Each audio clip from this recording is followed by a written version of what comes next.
not the stretch. I feel a stretch at my hip. There's no reason for me to be that way. So cue that posterior pelvic tilt. Okay, so kneeling or in a lunge position. You can do the Thomas test position, where the person is hanging their leg either off the side or off the edge of the bed. Again, this is based on patient ability. My patients cannot do that. Some of them can do the hip flexor stretch on the floor, some of them can't. So that's another option. You're gonna slowly lower the leg to the ground. Don't let them drop. If they drop, what happens?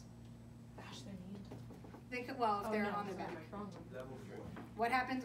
What happens with a quick stretch on the muscle? Muscle spindles. You get it, the muscle spindle fire. You could get a spasm, and it could hurt. So they're not to drop their leg. If you want to keep it just hip flexors, there should be no external rotation or abduction. Okay, that's actually putting some of the muscles, like taking the slack off muscles. If you're seeing that, depends on what you want to bias. Okay, the glute max is actually in quadruped. You are getting an anterior pelvic tilt and then going into hip flexion. Okay. Does anybody want to try that? Coming up? Come on up then. You walked. Let's do it. You walked. You walked. That's enough for me to catch my eye. So, quad. Good. It's not quite child's pose. What's different about this one? Arch your back.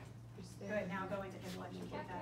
So what's different about this in child's pose? Lumbar. Right. So in child's pose, the lumbar flexes. I don't want her to do that. I want you to keep that arch. Keep that arch. So I'm arching, I'm not allowing motion to happen at the lumbar spine, and it's just going into hip flexion, stretching the hip extensors. Okay? It feels pretty good, right? That's probably the upper glute that you're feeling, right? Yeah. So remember, the upper glute is the powerful superficial muscle. It has a tendency to be a little bit overactive. So stretching this will probably target more of that than the lower glute. Okay? The option for the adductors, you can relax. This is a funny one. I don't expect you guys to do this one. This is with somebody leaning against the wall and their legs are opening a V. I've never once given this as an exercise, but it's in your book and I find it funny, so I love it. It's good though.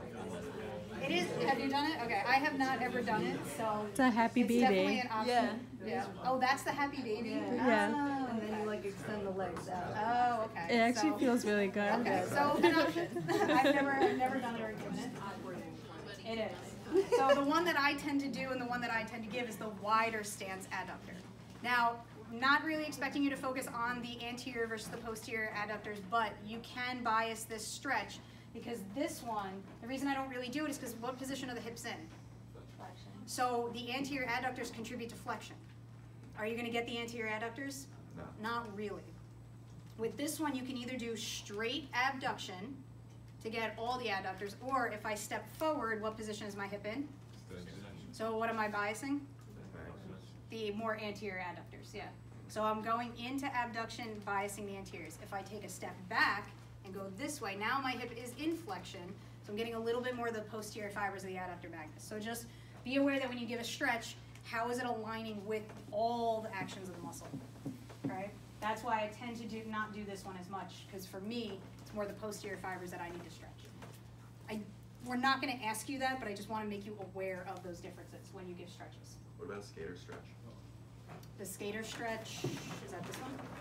Here. Same thing, what position are your hips in? Flexion. Flexion. So it's the same rules apply. And even with this one, what position are the hips in? Flexion and external rotation. So it's a big external rotator stretch with hips in the flexion position. You can do them. There's no wrong stretch other than if it doesn't accomplish what you're trying to accomplish.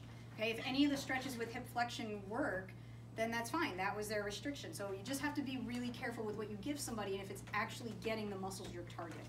That's all. But there's tons of options for it. And this is a self-stretch into internal rotation where you're just hooking your arm and pulling your leg into internal rotation. But again, keep in mind, the hip is in slight flexion.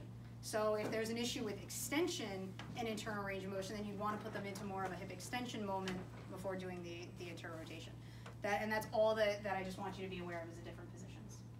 Okay, there's a ton of different ways somebody can stretch their hamstring. They can put their foot in a doorway, they can have their leg up on the table. What's the most important thing when you're guiding somebody? Do you want to see this? No. Flat back, neutral back. Hinge at the hips, right? What crosses what goes behind the leg, crosses through the pelvis, into the lumbar spine, and up to the spinal cord and the sciatic nerve. So if you're stretching somebody into hamstring flexion, do you want to dorsiflex their foot? No. No. Because what are you really stretching? Nerve. The nerve. Okay, so that's a big thing that you see in clinics and gym.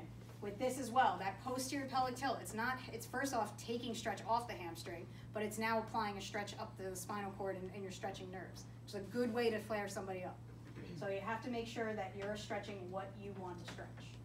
There's another fun one on the ground. Same concept applies though. You have to make sure they do not round their back. And then this is an active stretch. So somebody can simply be kicking their leg up into flexion to get an active stretch of the hamstring. So this is not a static hold. IT band. Has anyone done this one? This one might be something I have you guys all try. So you're looking at the leg that is close to the wall is what's being stretched. So if you're here on the mat, it's this leg that's being stretched. Okay, so what does the TFL do at the hip? Okay, so it internally rotates.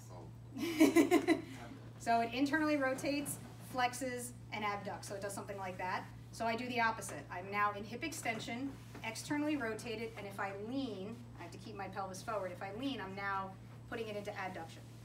Okay, so you want to make sure that they don't rotate back at the hips, that it's true extension. I don't have any extension, so it's hard for me to get into it. You can cross the other foot over to get even more adduction, and then I just lean. Okay, and that'll get the TFL. As long as I don't, if I could ever stop compensating at my low back, I'd actually feel it there.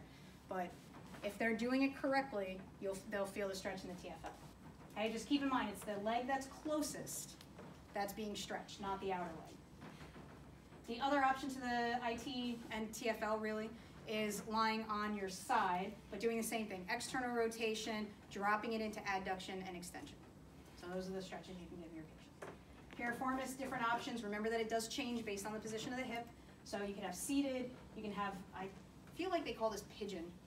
Yeah, Right, it's when you're in pigeon. there, so that's pigeon with the arms crossed, bringing your legs, or with the legs crossed, bringing them knees to chest, or on the mat.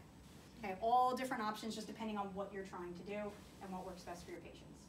All right, so we're running relatively